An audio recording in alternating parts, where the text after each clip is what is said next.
What the Earth Knows. A Creatures of Desire story about a woman who discovers a new kind of love. Part 1. The Pull. The flyer appeared on a Tuesday.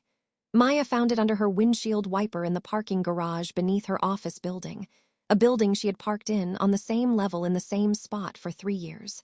She stood in the gray concrete light and looked at it. A single card, the color of cream, printed with dark green ink. No logo, no phone number, just a name. Verdant Studio. Somatic wellness breathwork, one-on-one guidance. For women who have forgotten the shape of themselves. And an address, handwritten in a slanted, unhurried script. She threw it in the recycling bin near the elevator. Wednesday morning, it was on her kitchen counter. She lived alone. She had not brought it home. She booked a session that afternoon, and even as she dialed, some quiet part of her understood that the decision had already been made, that the dialing was merely ceremony. She told herself it was stress. She told herself she was curious. She told herself that the woman who answered, low voice, warm as bread from the oven, had simply been persuasive. She did not examine why, in the 48 hours between booking and arriving, she had thought about it constantly. Not with dread, with something closer to thirst. Verdant Studio occupied the ground floor of a narrow building on a street Maya had driven past 100 times without seeing. She pushed open the door, and the city fell away. It was not like any studio she had been in before. The walls were stone, not the polished decorative stone of a spa, but real, rough-edged stone, warm to the touch, as if the building had been grown rather than built. Plants were everywhere, hanging from the ceiling in dark ropes of vine, climbing trellises that seemed to have no wall behind them, sitting fat and glossy in shelves carved directly into the rock. The floor was terracotta, radiant with heat from below. The light came from, Maya looked for the source and could not find it. It simply was, golden and indirect, like the last hour before sunset held still inside amber. It smelled of rain on dry earth. That particular smell, petrichor, that Maya associated with summer storms and with being a child and pressing her face into grass. She stood just inside the door and felt, involuntarily, her shoulders drop. Her whole body exhaled, as if it recognized the place even if she didn't. You found it. The woman came from a back corridor, and Maya's first thought was that she had expected to feel intimidated. Beautiful women in wellness spaces had always made her feel slightly translucent, as if her cortisol levels were visible. But this woman was beautiful in a way that had nothing to do with competition. She was perhaps mid-50s, with thick dark hair silvering at the temples, wearing a loose linen wrap in deep green. Her feet were bare. Her hands were the hands of someone who worked with them, capable, unhurried, slightly earth-stained at the cuticles, as if she'd been gardening moments ago. Her eyes were strange. A color Maya couldn't settle on. Brown, she would have said. Except when the light shifted, they seemed to contain something else entirely. Something older than brown. Something that didn't have a name in any language invented recently. I'm Rhea, she said, and put her hand on Maya's arm, not a handshake, just a hand on an arm, warm and utterly unhurried, and Maya felt something move through her. Like the warmth coming through the floor had found a new direction. Maya, she managed. Rhea smiled. It was the smile of something that had been growing in soil for a very long time and had stopped being in any hurry about it. Yes, she said. I know. Part 2, the intake. They sat across from each other at a low table of polished wood. Rhea held a simple notepad and asked questions that were not the questions Maya had prepared for. Not your symptoms, Rhea said, when Maya started her list: tension headaches, poor sleep, lower back pain from the desk. I'll know all of that once I have my hands on you. I want to know, what does your body miss? Maya blinked. I'm sorry. Your body, what has it been going without? The question reached past every prepared answer. Maya had come armed with the language of a wellness intake, measurable, clinical, defensible, and found herself instead saying, being touched, not in a medical way, being touched like I matter. She heard herself and felt her face color. That probably sounds. True, Rhea said. She wrote nothing. She simply looked at Maya with those deep, unsettlable eyes. And when did you last feel held? Not by a person necessarily, just held, contained, like the world had its arms around you. Maya thought about it honestly. When I was small, outside in my parents' garden, lying in the grass in summer. Rhea nodded, not as if this were interesting, but as if it confirmed something she'd already known before Maya walked through the door. "One more," she said. "This one is important." She set the pen down entirely. "Are you afraid of your own body?" The answer rose before Maya could shape it into something more manageable. "Yes." "Good." Rhea rose from the table. "That means there's still something in there worth being afraid of." Part 3, the session. The treatment room was small and stone-walled, lit by candles set in niches carved directly into the rock. The table was draped in white linen, the pillow cool under Maya's hand when she touched it. On a low shelf beside the table sat a collection of crystals, rose quartz the color of a held breath, obsidian like polished night, a piece of green aventurine veined with threads of gold. On the floor beside the shelf, in a shallow clay dish, a single clump of dark soil, just soil. No plant, no explanation. "Everything off," Rhea said, "except what you need to keep. There is a towel for your hips." She said it with the particular ease of someone for whom the human body was simultaneously the most ordinary and most sacred thing in the world. Then she stepped out and pulled the door closed behind her. Maya undressed in the candlelight. She was not a woman who spent much time looking at herself. She moved efficiently, unclipped, unzipped, stepped out of, folded with the automatic care of someone who had been taught to be tidy. When she climbed onto the table and pulled the white towel across her hips, tucking the edge beneath her, she lay back and looked at the ceiling and thought, "What am I doing here?" The stone above her was the color of the earth after rain. Rhea returned without knocking, which should have felt wrong and did not. She moved to the head of the table and stood for a moment, and Maya, without being instructed to, closed her eyes. "Breathe in," Rhea said. "Through the nose, all the way down, not into your chest, into your belly, below your ribs." Maya breathed. "Hold," she held. "Release through the mouth, slowly, like you're putting something down that has been very heavy." She released, and something did go, some nameless thing she'd been carrying in her chest since she couldn't remember when. Her body sank a degree further into the table. "Good," Rhea murmured. "Again." They did this for a while. Maya lost count. The candle-warm air tasted of something botanical, not lavender, not sage, something older than either, something that belonged to forests. The warm floor below pulsed steadily, like slow breathing, like a heartbeat that was not hers. Then the hands came. Rhea began at her temples. A slow, circular pressure, thumbs tracing outward from the center of Maya's forehead, fingers cradling the back of her skull. It was not the efficient, systematic pressure of a massage therapist, though it was clearly skilled. It was attentive, specific. It felt the way a person feels when they are being truly listened to, that quality of being wholly received.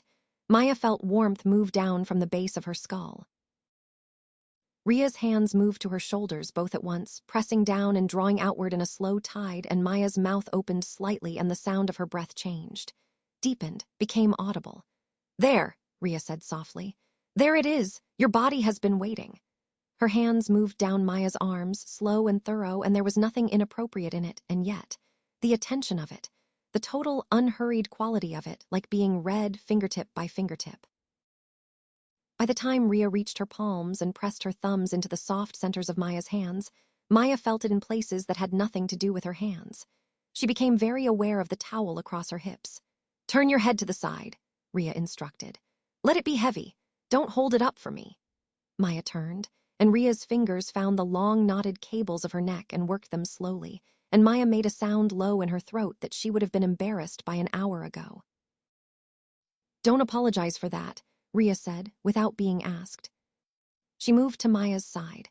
Her hands settled on Maya's upper back, and the pressure was firm and warm and seemed to radiate inward, not just heat, but something that moved through the layers of her, down through muscle and rib and the quiet dark below the sternum. Like sunlight through deep water, finding the bottom. "You hold so much here," Rhea said. Her thumbs traced the ridge of Maya's shoulder blade with the care of someone reading something inscribed in stone. "This is where women carry what they cannot put down, what they were told to hold because no one else would." "Yes," Maya said. The word came out cracked. "You can put it down now." Rhea's hands pressed, held, then released. "The table will take it. The earth always takes it." Her hands moved lower. The long planes of Maya's bare back, Rhea's palms reading her like a landscape, and then the small of it, that sensitive hollow just above the towel's edge. Maya's breath caught. She was aware of the warmth of those hands against her skin with an acuity that was no longer simply physical. Her body was responding. Not vaguely, not as metaphor specifically and unmistakably. A heat gathering at her core that she recognized and that confused her, and that a quieter part of herself, a part that seemed to have been waiting a long time to be acknowledged, found entirely unsurprising. She felt the edge of the towel. Rhea's hands stayed above it. But the awareness of that boundary, of how close, of the thin cotton and what it covered, was its own kind of touch. Rhea placed the crystals. She said each one with a brief word, as if introducing them not to Maya but to some larger listening. Rose quartz at the center of Maya's sternum, pressing it in with one flat palm. She helps you remember what you are underneath everything you were taught to perform. Aventurine at the base of her ribs. Growth, Rhea said simply, and said nothing else about it. Obsidian at her left hip, just above the towel's edge, cool and dark and precise. That one feels warm, Maya said carefully. They're all cold, Rhea said, a quiet amusement in her voice. What you're feeling is yours. The rose quartz pulsed, not as metaphor, not as imagination. Maya was a precise person, and she knew the difference. A single, deep, resonant pulse, like a heartbeat from below the table, from below the floor, from below the city itself. Maya's eyes flew open.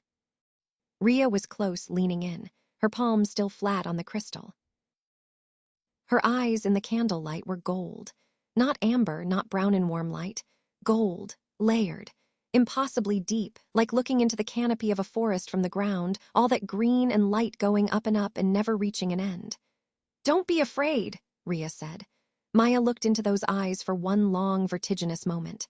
Then she closed hers. Part 4, the seduction. At some point, Maya couldn't have said when the quality of touch changed. Not in kind. Rhea's hands remained what they were, skilled, unhurried, reading the long meridians of Maya's body with the certainty of someone working from a map they had drawn themselves long ago. But the frequency shifted, like a note held long enough that you stop hearing its origin and begin instead to feel it in the hollow of your chest, in lower hollows than that. Turn over, Rhea said. Only if you're willing. Maya turned over. She lay on her back now, looking up at warm stone and candle glow, and she was acutely, almost unbearably, aware of her own body from the inside. Aware of the heat that had been gathering at her center all session, the way heat gathers in dark soil in late spring, patient and absolute and going nowhere except deeper. She was aware of the towel across her hips, of how thin it was, of what lay beneath it that was warm and waiting and no longer asking permission to want. Rhea looked down at her, and Maya felt looked at in a way that contained nothing of appraisal, nothing of judgment, nothing of wanting her to be other than exactly what she was in this moment. This was recognition. The gaze of something that knew her the way old things know, the way deep water knows what rests on its bed, the way the earth knows every root that has ever pushed through it. Would you like to go a little further? Rhea said. Maya said yes before the sentence had finished. Rhea's hands moved to her collarbones, the delicate architecture of them, and drew slowly outward and down across the upper curves of her chest. Maya's breath left her in a long, shuddering exhale. Her back arched the smallest degree, involuntary, an offering her body made without consulting her, and she felt the shift of the towel and did not reach to correct it. Stay present, Rhea murmured. Stay here with me. She cupped the full, warm weight of Maya with both hands, and Maya's eyes closed and her lips parted and a sound moved through her that she didn't try to stop. Rhea's thumbs moved in slow arcs and the heat that had been patient all session was patient no longer. It pulled tight and low and gathered itself into something with intention. This is yours, Rhea said softly. Her hands continued their slow, deliberate work. All of this has always been yours. You were simply kept from the door. Yes, Maya said. The word was barely sound. Rhea's right hand moved lower slowly, giving Maya every moment to say stop and meaning it fully when she didn't, fingers finding the edge of the towel, pausing there. One breath, two. The pause was not hesitation. It was courtesy. It was the question asked without words. Still yes, Rhea said quietly. Still yes. Maya's voice broke on the second word. Rhea's hand slipped beneath the towel. The sound Maya made was something she had no prior point of reference for, not louder than sounds she'd made before, but truer, pulled from somewhere below performance, below habit, below the person she'd been told she was. Some distant, observational part of her registered this as significant and then fell silent because there was no room left for observation. Rhea knew her. That was the only way Maya could name it, then or later.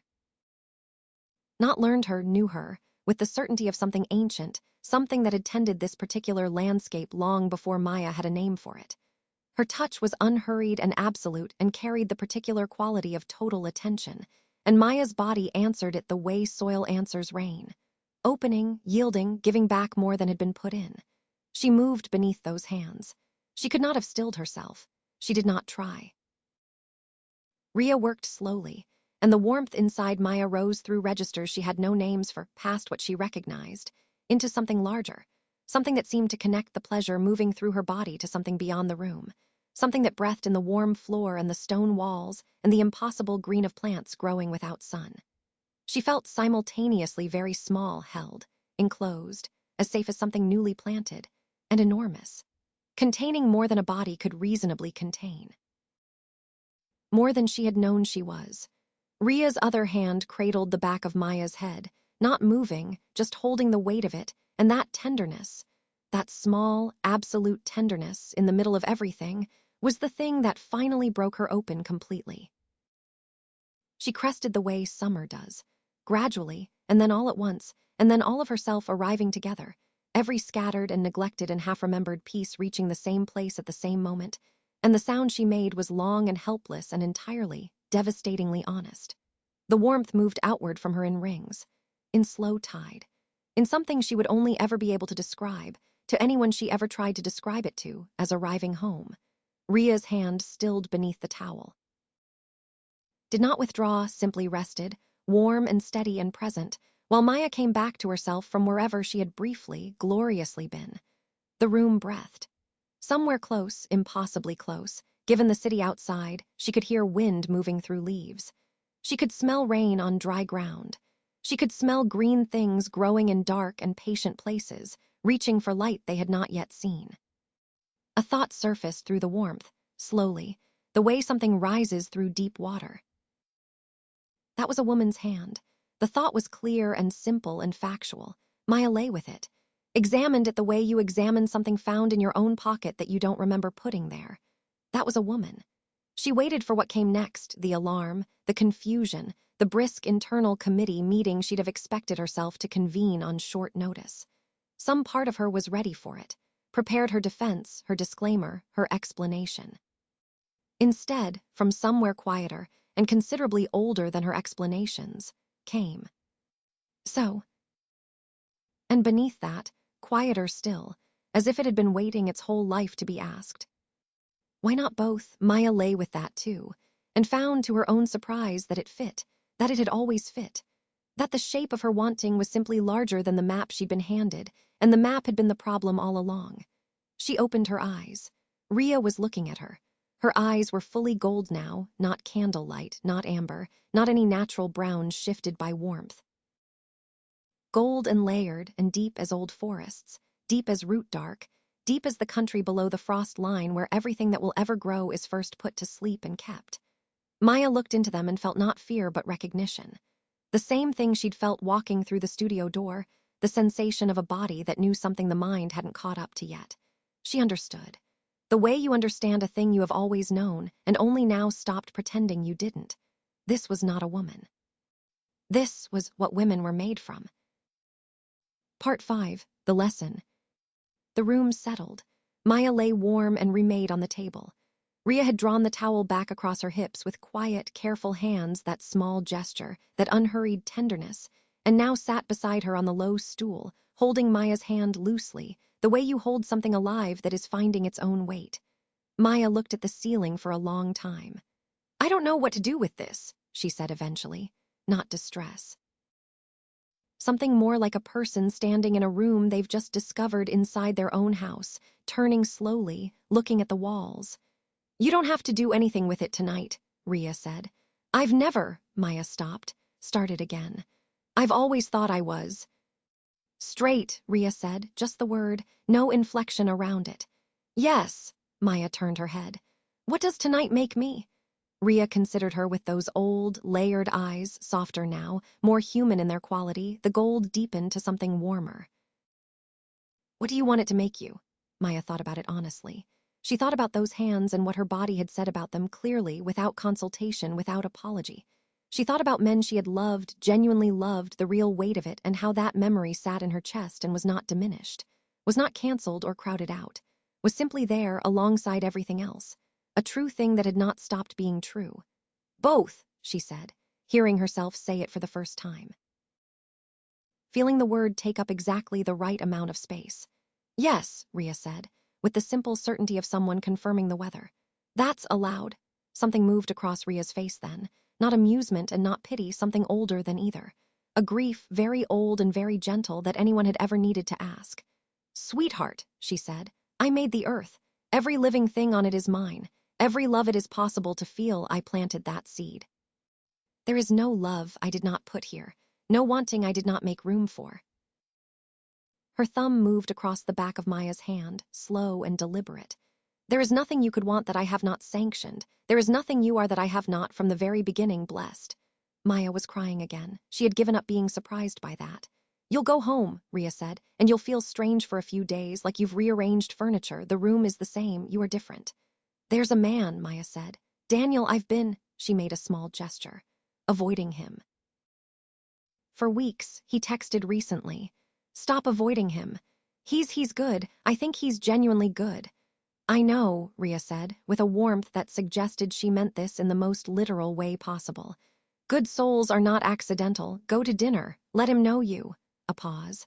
And if it doesn't become what you both hoped, then I'll know more about what I want than I did before, Maya said. She hadn't planned to say it. It arrived whole. Rhea's mouth curved. You're already thinking larger. Good. He tilted her head. And perhaps Daniel, being a man who loves well, knows women who love well.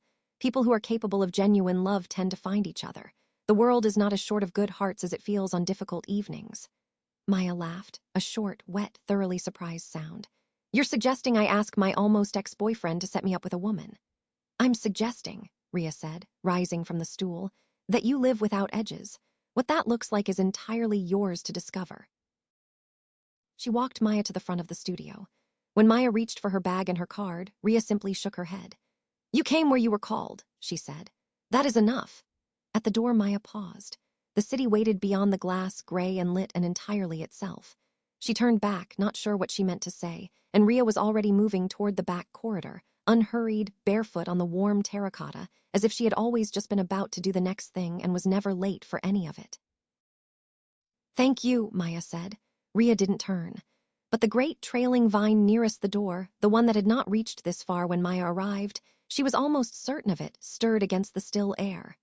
One broad, dark leaf turned toward her, the way a face turns toward a voice it recognizes. She pressed her palm flat against the door for a moment. Then she walked out into the evening. Part 6. Return. The city looked the same. She had expected to be disappointed by that. She wasn't. She was the difference. She could feel it the way you feel a new space with your tongue, the shape of where something tender used to be and what it has become. She noticed things on the walk to her car. Moss in the crack of a stone wall, deeply, tenaciously green. The smell of cut grass from somewhere in the dark. The particular cool of evening air on the back of her neck. Her body reading sensation now with a sensitivity that seemed calibrated differently. A dial turned several degrees toward open, toward receiving, toward yes. She stopped at a corner and tipped her face up. 3 stars and a gap in the cloud cover. She stood there until she had really looked at them, until they had registered as the extraordinary things they were. Her phone buzzed. Hey, I know it's been a while. I was thinking about you. No pressure, just hi, Daniel, avoided for 6 weeks. Not because anything was wrong with him, but because nothing had been right with her. She'd been hollow in ways she couldn't name and afraid he would notice and ask, and she wouldn't have an answer. She had answers now, not all of them, enough. She thought about Rhea's hands. She thought about what her body had said, clearly and without apology or footnote. She thought about men she had loved and how that sat in her chest still, real and separate and unchanged, not canceled, not replaced, not in competition with anything. Just true. One of several true things in a life that turned out to be larger than the map she'd been given. Both, she had said. And an ancient gold-eyed woman, or whatever Rhea was, whatever Rhea had always been, had said yes as if it were simply a fact about the world, confirmed. Because it was. She typed, "Hi, I'm really glad you reached out. Can we get dinner this week? I have things I want to tell you, good things. Also, completely random question, and I will explain in person. Do you have any single women friends? Genuinely asking. I'll explain over dinner. Just say yes to dinner first." She stared at it for a moment. Sent it before she could reconsider. She put the phone in her pocket and kept walking through the lit streets, past the stone wall with its moss, past a window open to the smell of someone's dinner, through the ordinary and extraordinary city that had not changed at all and that she was seeing, she realized, for something close to the first time. She didn't know yet what her life would look like, which loves would arrive, and in what order, and which ones would be the kind that stay. She knew only that she was in it, finally, fully, skin and all. Present and breathing and cracked wide open like earth after the first good rain of spring. She put her feet in the grass that night. She stood on the small square of lawn outside her building in bare feet in the dark, wearing her coat over nothing, and pressed her soles into the cool soil and stood there for a long while, feeling the ground beneath her. It was late. The city murmured around her. Somewhere a dog barked once, then was quiet. She breathed in. She held it. She let it go slowly, like putting something down that had been very heavy for a very long time. The earth beneath her feet was warm. She had not expected that. She smiled and stayed. The end. Thank you for listening to another Creatures of Desire story. If you enjoyed it, please like this video so it finds its way to other listeners, and subscribe to the channel for more Sapphic tales of fantasy and romance.